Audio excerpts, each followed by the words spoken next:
Greetings, everybody. Rhadamant here. Thank you for tuning in to Stellaris Overlord Episode 8. So, taking a look at where we are, this here, the Democratic Yoda Commonwealth, is our current owned territory. We are still a vassal of our Overlord, the Holy Storm Rider and Empire. Now, what was interesting about this was that we got pinned in by a lot of hostilities. So if you take a look on the southwest, we have Marauders. Southeast, we have a fallen empire, the Holy Guardians, and of course, we are researchers. We're a Scholarium for our Overlord, so we are the very opposite of Holy. And then we've got these fanatic authoritarians to our east, and then the Eradicators, who literally can't do diplomacy. All they can do is kill. Also to our east. So we are surrounded in about every way possible. And we left off trying to prepare for war. Likely we're going to have to go to war with the Eradicators or the Prosnakin to expand, because we are at our limits. There's really no way that we're going to be able to clear out the Marauders, not with our current strength. And the Fallen Empire is less than a snowball's chance in hell. We haven't yet decided to break away from our Overlord, as we are surrounded on all other sides by hostilities, so it's best probably to use them as somewhat of a shield so that we are less attractive as a raid target, given our alliance with them. Not that we have defensive pacts. So going over some of the diplomacy here. Where are we? I think we only have rivals. We don't actually have any allies or any other sort of treaties. And the reason for that is to maximize the influence. But now that there's no territory to expand into, it wouldn't be a terrible idea to start to form diplomatic relationships with other empires. Most recently, we had the Galactic Community founded. And in the Galactic Community, I am dang near the bottom because I am a vassal. So my diplomatic weight is tiny. So yeah, that's where we pick off. We had most recently unlocked destroyer ships, and we have pretty reasonable weapons for these destroyers. So I am hoping to field... Oh yeah, here we go. I am hoping to field a bit more of a navy here. But this is interesting. The Holy Storm Rider and Empire just subjugated the Prosnakin. That means that the Prosnakin, or the Eastern fanatic authoritarians, are now on my side, leaving me really only one person to go to war with, which would be the Eradicators. So that's who we're preparing for war. I didn't realize they were at war with one another. But the good news here is I'm going to be able to move through their territory now because they are a vassal of my Overlord. Oh, no, that's not true. Their borders are still closed to me, but if I improve my relationship with them, maybe I can move through their territory. And we also have an established embassy with the Storm Rider. Oh, one other thing that I failed to mention is, as a rule of thumb, we are not doing any diplomacy with my Overlord or any of the Overlord's vassals. We want to cut all ties. That's sort of the goal of the series. So, as a result, we don't accept embassies or anything. They are persona non grata completely and utterly for us. Dennis Keith, thanks for all the gifted subs. Holy cow. And Big C Panda and Crazy Chris for all the bits. And Canna for the sub, your first sub and follow. Welcome. Cheers.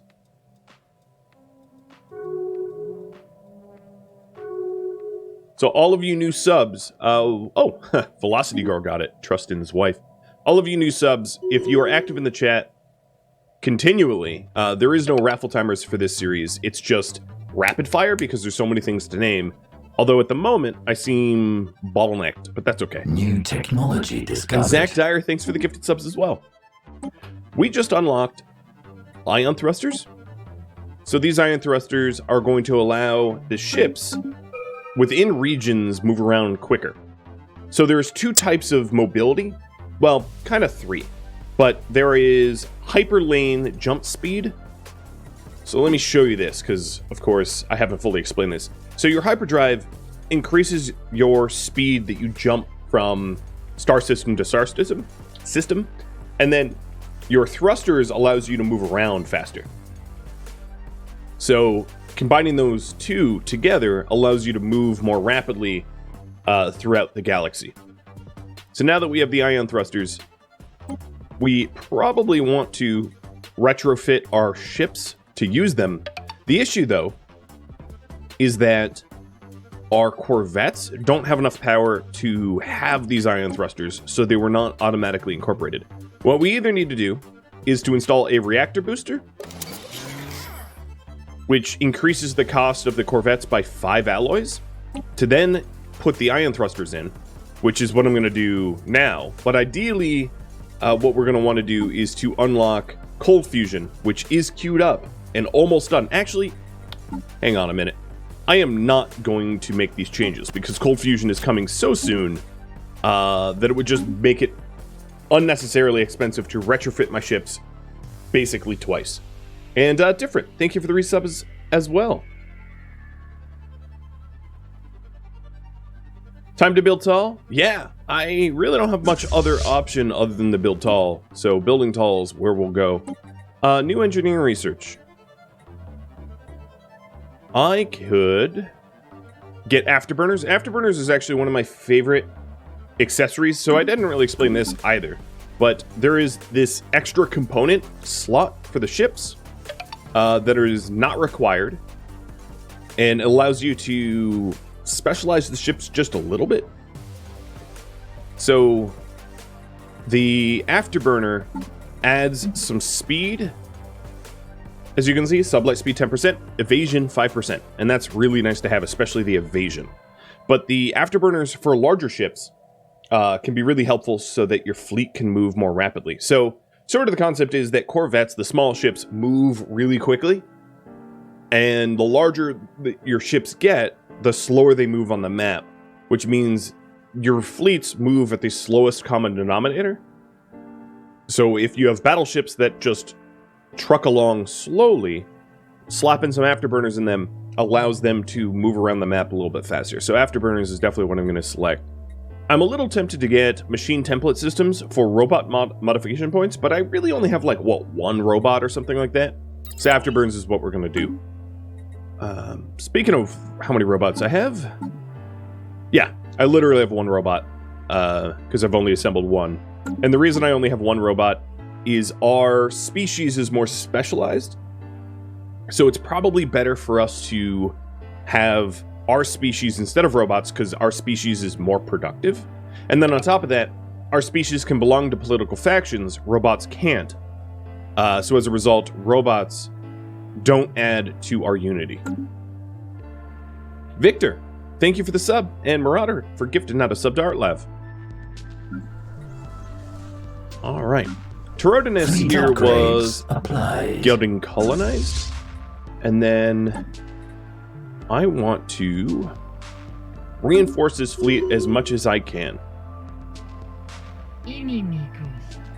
Alright, they still don't like me, so I think what I'll do is I am going to send both of my envoys to improve relation with Prosnakin, because I would really, really like to explore some more, and I'm locked in right now. Cold Fusion just got researched, so next... Auxiliary Fire Control is another good extra slot, which increases your chance to hit. Looking at my current options, it's probably either... Yeah, I'm probably going with shields. That's always a solid choice. Alright, so I'm going to retrofit the current fleet that we have to incorporate those cold fusion. And that way, our corvettes are going to be able to incorporate the better thrusters. And I am just going to continue to build up the fleet. Oh, Prosnakin. Yes, I'm going to accept this. No, I can't. Because they're a vassal under my overlord. So, as part of the rules, we don't. They're the most recent vassal. That would have definitely opened up my borders with them. But rules are rules, and, you know, I don't budge, even if it's convenient.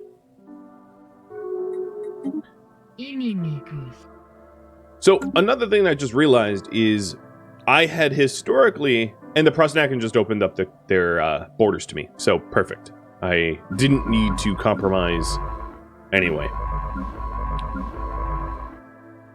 So let's get out there and start exploring. So another thing that I just realized is the Prosnakan were one of my rivals, and I'm not really that worried about influence. Getting the extra 0.5 influence per month would be nice, so I should look to establish another rivalry with someone. So sorting by relation, and it looks like United Botchpatuk's state is these guys, and they are likely the best target for rivals. So in 269 days, I can have my envoys hurt my relation with them and declare them rivals. New technology discovered. Okay, habitability just got done. Awesome. And I think I am going to get stellar expansion for additional star bases so that I can build additional anchorages to support a larger fleet. As much as I would like hostile environment adaptation to increase the maximum habitability of both Sylvanti Prime and Torodanus, 70% and 75% are pretty reasonable. So, stellar expansion it is. Gentle Cat, I'm doing pretty well. Upgraded. How about yourself? Right, there we go. My fleet has been upgraded. I am currently equivalent with the Eradicators. They were superior to me at the start of the stream. So we're making gains on that front. And we are still pursuing the archaeology line that we had going.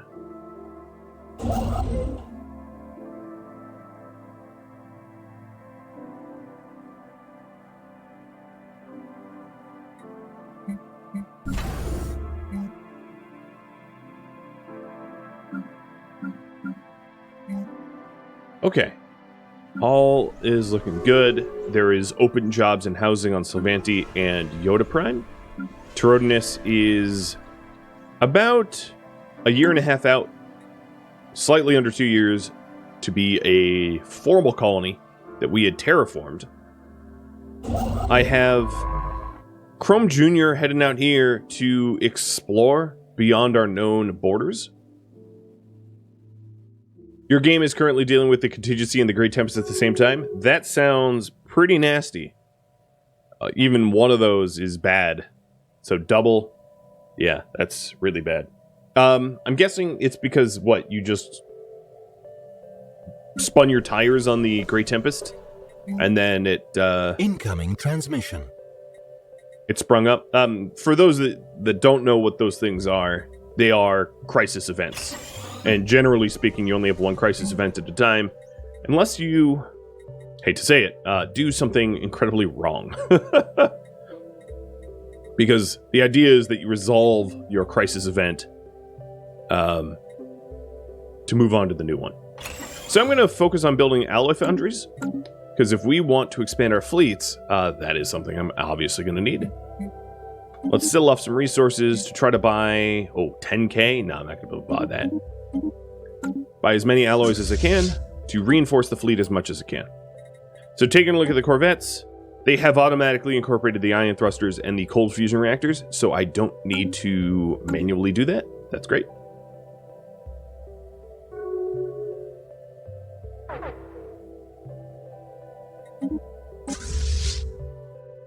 Oh, why is my... Right. Research vessel taking fire. I forgot that the only way through is to very delicately skirt around the borders here. Because the Marauders technically block me in, but I can still sort of hop around them. I had forgotten about that. But luckily, Chrome Jr. did not die as a result of my forgetfulness. Situation log updated. Okay, the Magnoid freebooters who are these guys, are asking for tribute. Now, the last thing we did last stream was to fight these freebooters that we said, you know, leave us alone, we're not paying you tribute. And we lost a sizable enough swath of our fleet that I am going to pay them off so that I don't have to lose ships, because it's cheaper to pay them 250 minerals now than to replace a fleet of thousands of alloys. So I'm only paying them off so that we can build up the fleet for the Eradicators, because I had been building up the fleet for the Eradicators, and the freebooters came. One thing that was positive of fighting the freebooters is that we got a lot of research debris, and that research debris unlocked a potential research projects that we didn't previously have access to. But destroying a freebooter fleet again isn't going to offer that same benefit. It's diminishing returns. We already have analyzed that debris. It's not going to help us learn new projects like regenerative hulls or railguns or anything like that. I mean, it would help a little, but not enough to warrant fighting them again. Incoming transmission. Okay, so this embassy is with slaving despots. No. And then a commercial pact with honor-bound warriors, and these guys are vassals of my overlord, so also no. New technology discovered. Afterburners just got done, so I should be adding them to the ships that we have. And speaking of railgun, maybe I go with railguns? Yeah. If we're going to war soon, I'm going to get railguns. So with those afterburners, as long as these ships can support the extra power, I'm going to add them. Oh, I can't add them to the off-grade destroyers yet because I'm currently manufacturing an off-grade destroyer. So I have to wait until the ship construction queue is done. So I'm actually going to cancel the one that was queued up so that we can improve those ships sooner.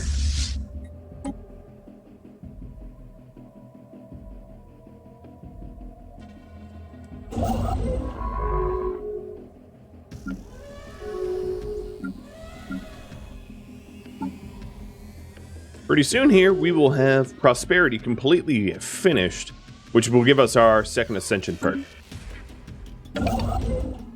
Hey, Xavier. Fleet upgraded. Thanks for the resub lurk. Alright, let's redesign the destroyers a little bit. Slapping afterburners in them. Making sure the corvettes have them as well, and refit. It's not very expensive refit. It's just Fleets afterburners enhanced. for each of the destroyers, but should help a lot.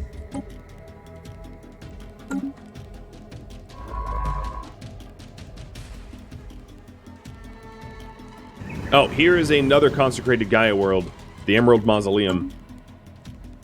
I'm assuming, because if it wasn't consecrated by the Holy Fallen Empire, it would have already triggered or it would have already been colonized. I'm also going to double back Chrome Jr. to get this Galarium sensor abnormality for whatever research that there is. Now, unfortunately, it seems like the pulsating stars is locked behind this Fallen Empire, so the only way for me to get there is either if there's a wormhole back here, or for me to have jump drives or the exploration research so that researchers can jump, which is not something I'm likely to have anytime soon. So that pulsating star, I'm just going to stop tracking by clicking that button, so it stops pinging that star system, because I'm not going to be able to get there. Not anytime soon. Alright, it's probably been long enough for me to harm my relation with the boss Pastatucks so that I can declare them rivals. And then my other envoy is going to build a spy network with the Eradicators so that I can figure out exactly what their fleet strength is.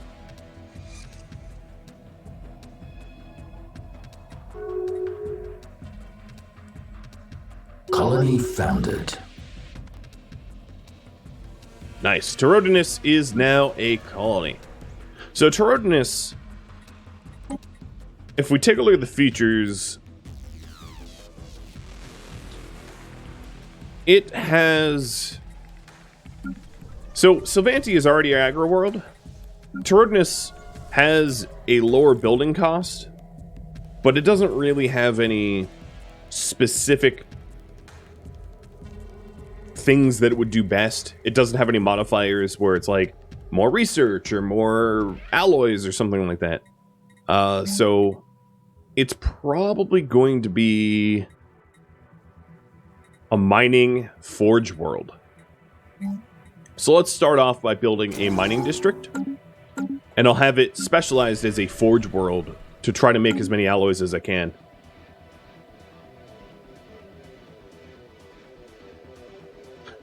I have some of the Vultures music piped in here.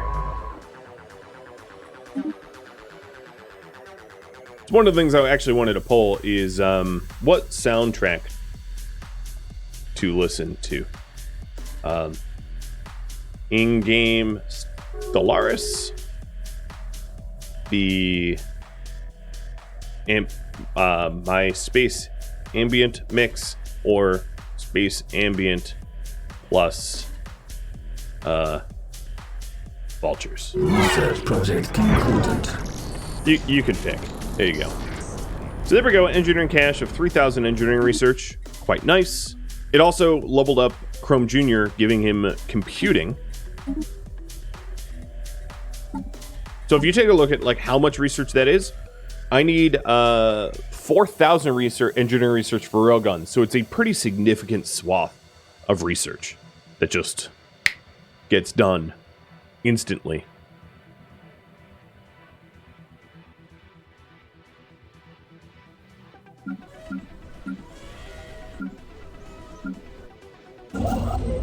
And now Chrome Jr.'s back to exploration.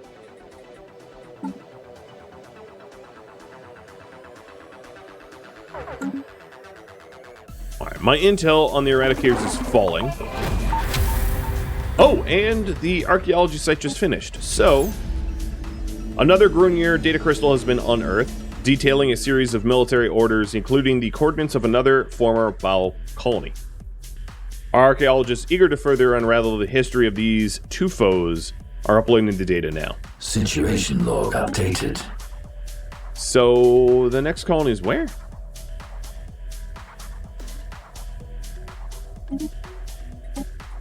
I don't think it's revealed itself yet, which is odd, because normally it's instant. The game is like, we don't know where to put it. Puppy treats, absolutely. Puppy. Puppy, that's you. Puppy. Puppy. He's not paying any attention. Alright, so we're finishing off Prosperity completely. Getting Public Works, which adds additional housing for city districts to be able to house more people. And that gives me an Ascension perk. So I'm going to end that poll. It looks like you just want these straight space ambient soundtracks, so I will set that up now, or right after I type up the poll. So what next? Ascension perk. So the obvious ones would be One Vision for additional unity and governing ethics attraction. That would yield more unity, and then also, well, yeah, it would yield more unity in multiple ways by driving people to the factions that our ideology believes in, and then also just the monthly unity increase. Other ones that I currently have, Mastery of Nature wouldn't be terrible, I suppose. I wouldn't say it's like S tier. Like One Unity and Technological Ascendancy, which is what I already got, are sort of like S tier Ascension perks, as far as I'm concerned. Some of these are like A tier. So I would say Transcendent Learning is maybe A or B tier. And Mastery of Nature is sometimes useful, sometimes isn't.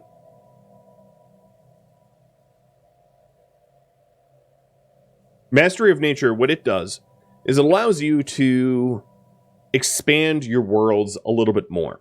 So if you're very growth restricted because you don't have a lot of colonies and your planets are small, Master of Nature helps to expand those planets by 2, adding 2 more districts for each planet, which is a very powerful perk if you are, like I said, growth restricted, or if you just have tons and tons and tons of planets, because then that benefit spreads out throughout a lot of planets. So if you're growing massively wide or are super tall, it could be a useful one.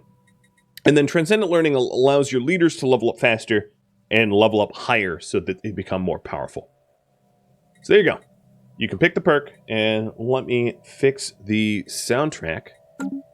And then you're going to have to pick what next to pursue in terms of a tradition.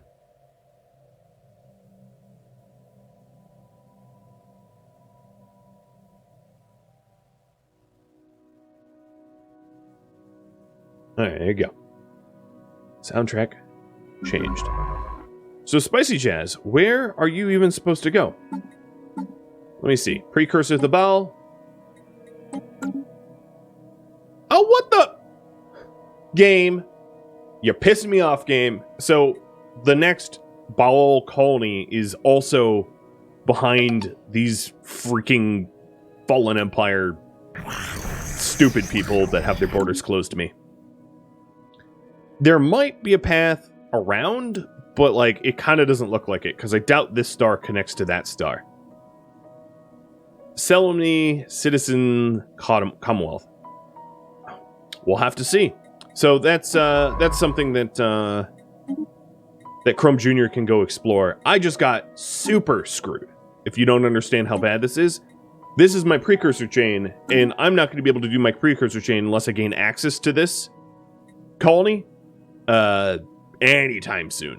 I mean, what I could do is try to rush physics research to try to get to be able to send my researchers there, but it's super troll, is all I'm going to say. It's really, really annoying. And then even if I get my researchers there, it doesn't really matter because I can't annex it, right? Like, I can't get the Continental World or Tomb World that are there because my the research that I'm referencing allows your research ships, your science ships, to jump without hyperlinks, but no other ships. That would require jump drives, which is like very late game tech that I am not likely to have anytime soon. So that was a big oof. I have been oofed in so many ways in this series. So the last mandate, I don't even know what it was unfulfilled. There's a new mandate, and Panaxala Republican colonies just got annexed by my Overlord. Who the heck are they, and where are they? What were they? The Panaxala. And it looks like you guys want one vision, so I'll be getting that in just a second. Sort by name. Oh, they're spiritual seekers. So they're these guys. Just got it vassalized. Man, I am very surprised that my Overlord has been so active in forcibly vassalization, because normally your Overlords are kind of lazy, so that's impressive. So there we go. Now we have one vision for more unity, less amenities that are used, and more governing ethics attraction. So people are happier, and another thing that should happen is that the spirituals faction that I have here, I'm going to suppress it, and I am then going to promote egalitarian. So what that does, now that I have one vision gives me... where is it? One vision gives me...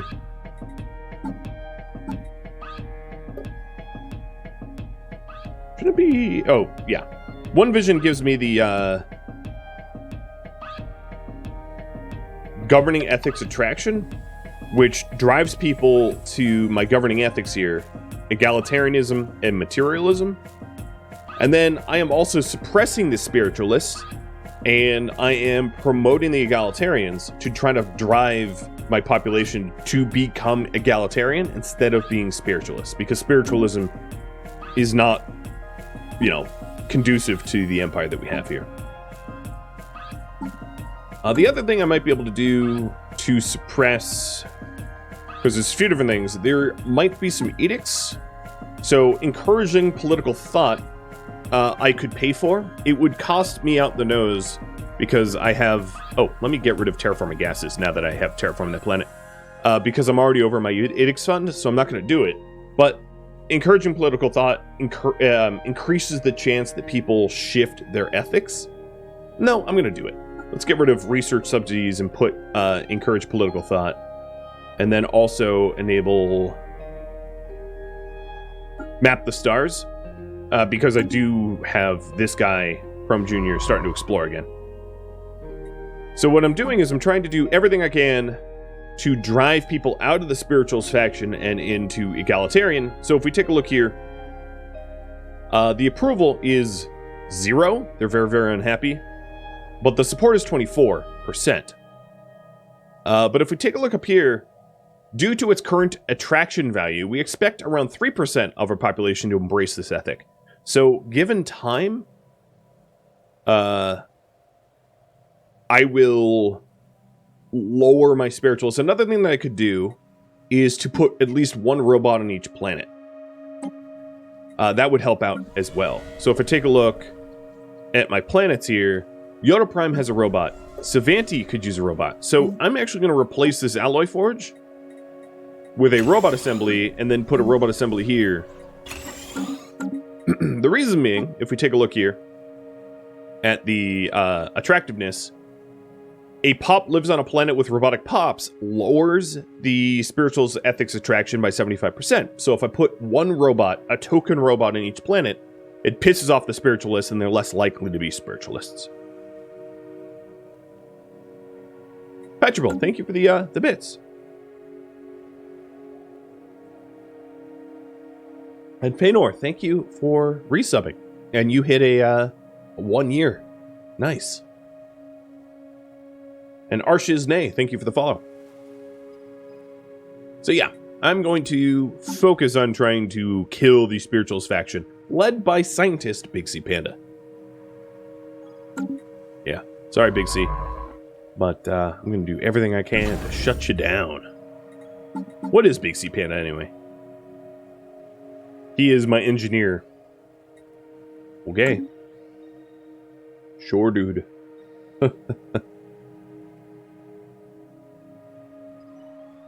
Alright, I'm really hoping that there's a way for me to get here, but I kind of doubt there is. And back to expanding my fleets. So, selling off resources I don't need to buy alloys that I do, to make ships, to blow up the eradicators. Oh! No, I don't think it connects. New technology discovered. But I'll enjoy poking around. So there's railguns. Oh man, there is a big choice to be made here. Cruisers are very attractive to me. Give me cruisers. And with railguns just rolled out, once the... I'm going to stop making more of the new Corvettes and then refit my fleet with the railguns. I also just got additional starbase capacity, so I'm going to get some starbases made. Oh, here is a very powerful tool in order to drive people into the correct factions, the living state. So faction unity bonuses go up 10%, which is awesome. And then it allows you to build something called a deep space black site. Basically, a way to mind control your own citizens into believing your governing ethics attraction. So yes, I will be getting that, absolutely. I will be passing up a lot of really good ones, like Xenodiplomacy, but given that I am a vassal, Xenodiplomacy doesn't really matter to me at this moment. Interstellar campaigns would be nice. A ceramic metal infrastructure would be really, really nice, but I'm going to try to get that Spirituals faction of mine squashed. Because, you know, technology discovered. What I do. Oh, I just clicked the wrong thing. Hold on. We also just got shields, so I'm going to have to reincorporate those into my ships. Hyperdrive or better sensors? I'm going to go with hyperdrive. We're getting a lot of ship weapon tech, which is going to be very useful when we go toe-to-toe with these eradicators.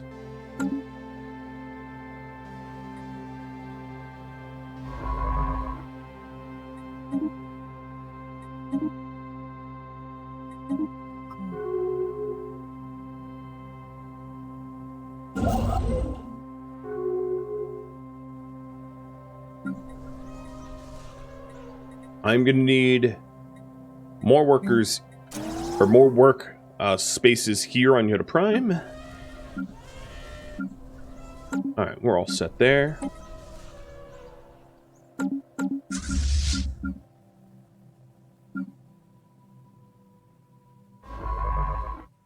So, as suspected, this does not connect.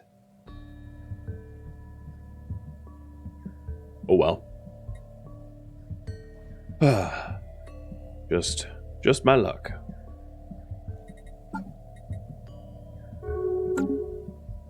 Now, if I'm going to incorporate Deep Space Black Site, I'm going to want to have a free building above all of the space stations that orbit the planets that have population, which is already true, so that's good. I did mention wanting to incorporate additional anchorages, so I'm going to put one at Gusius, which borders my northern neighbor, even though we're under the same vassal. That might not be true forever. And then another one at Dead Dodo, which borders the Prosnakin, again, someone that follows my vassal, but that might not be true forever. And it's going to be useful to have star bases there for future protection, I think.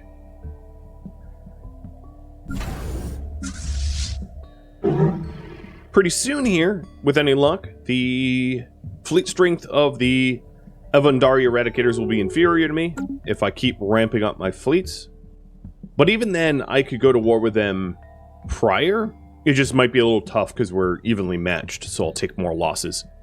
I'm also about to max out my influence, which means I can annex anything, anywhere, once. So there it is, the little warning that my resource storage for influence is maximized, and there's really not much that I could do to use it. So influence is used for a whole variety of things. I'm using influence right now to suppress the spiritualists, and now I'm going to be promoting the materialists as well. So I'm promoting egalitarian and materialist, both. Also, I believe I was at like 14 or something spiritualists. So as you can see, it's already working. They're already shifting away. So I'm using influence that way. You can use influence to then claim territory. So what I could do here, which would be super weird, but I'm going to do it anyway, is... Who am I rivaling? I'm rivaling the Eradicators, but you don't need to claim Eradicator territory. So the Botch Patuks over here, I'm going to use my influence to claim their Maelstrom system. So if I ever go to war with them, and I win, I get Sithanas Maelstrom. It's just a random system in the middle of nowhere, but it allows me to then start generating influence again because I was at maximum, so I might as well just use it. So just how powerful is the Overlord? So the way the Overlord works is they're a mix of a fallen empire and a regular empire, where it's called Indolent Overlord. An empire that relies heavily upon their vassals and rarely interested in much beyond their home systems. So they start off a lot more powerful than everyone else, except for the Fallen Empires. The Fallen Empires are like at a 10. Everyone starts at a 1, and the Overlords start off at like a 3. So they're considerably stronger. As you can see, overwhelming, right? But they also idle. They don't really expand their borders, so they're not usually an imminent threat. What I am surprised by, though, is how many people they've vassalized. 1, 2, 3, 4, 5, right? They've added 2 vassals since the start of the game, and it's only been 42 years or whatever. So they've been real productive. Oh, speaking of that, my specialization just leveled up to tier 3. in the Scalarium. So that means that I gain additional research points in the caches, and my ships suck harder. Any ship in a system piloted by AI, real bad. I also get additional research Fleets alternatives, enhanced. and my monthly scientific research has gone up.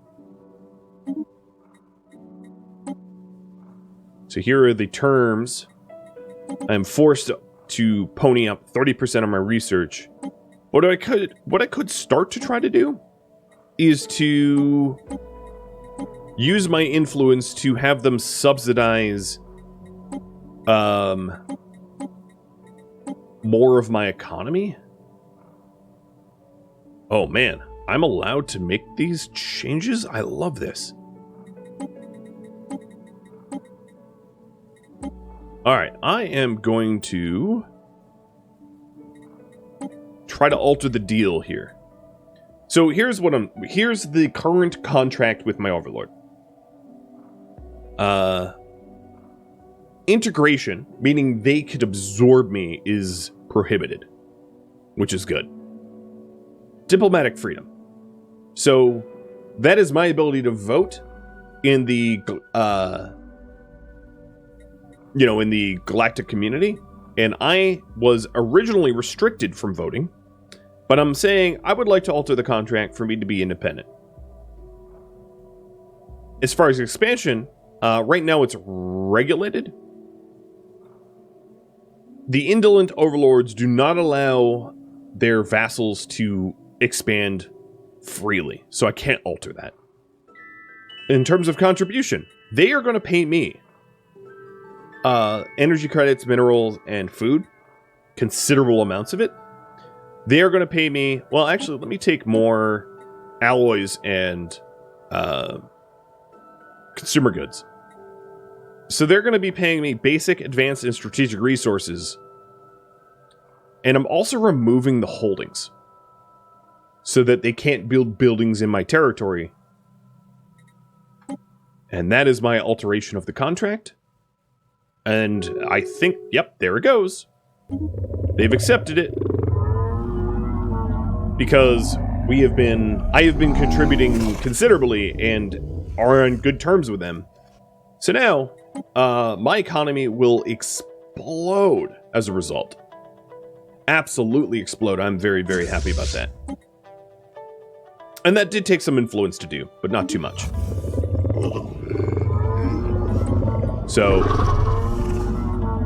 they are going to be removing their holding. Yep.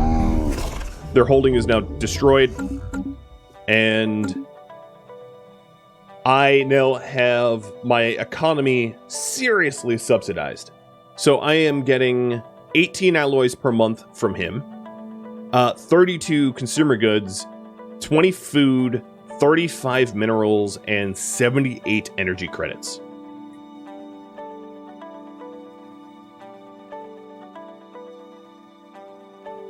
Wow. All right. Well, we are about to skyrocket like you would not believe.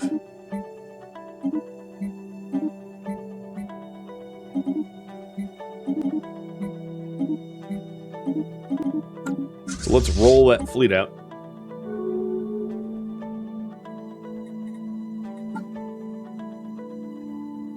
Oh, fewer spiritualists. Questionable succession. Okay. We have received news about an ongoing chaos on AIX. Ix?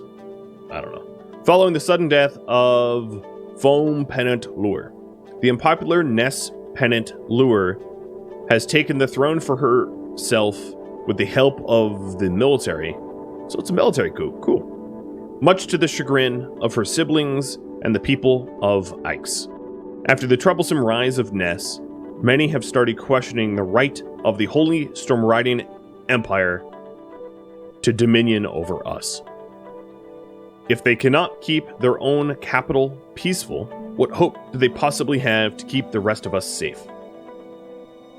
So, what's happening here is that there is political unrest in the empire of my overlord, and the vassals of that overlord are questioning how valid it is to have them as Overlord. So, the Holy Stormridian Empire just got a new leader, and it's not necessarily a popular one. Which is actually too bad, because I just got a huge subsidy from him, but I do want to break away, so it's mostly good news. Keishu, welcome to your first stream. And Heavy Gain, you've watched a lot on YouTube. You dusted off your Twitch account to tune in. Well, thank you. How dusted off was it? I'm sort of curious. Alright, so here is Chrome, or I guess Yoda now is in the ship, because Chrome Juniors are first speaker. Oh, okay. So here's Yoda. That's you, little guy. Here's Yoda, and the Garanshu has their borders close to me. I think what I'm going to do is improve my relation with the Garanshu. And I'm going to give them a random gift.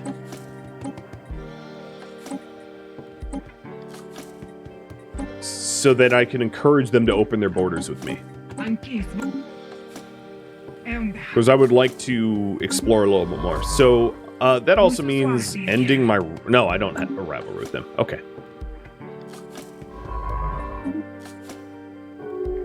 Zach Dyer, thanks for gifting out a sub to a brand new viewer. Construction online. All right, and that is my 2 new anchorages. So this is the Dead Dodo anchorage.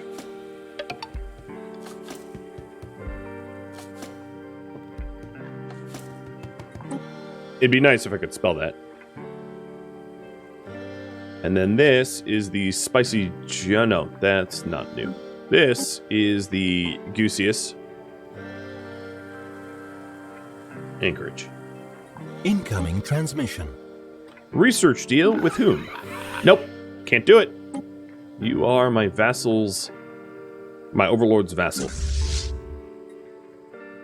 Tech Wolf, thanks for bits. Cheers. I'm your first sub. Incoming transmission.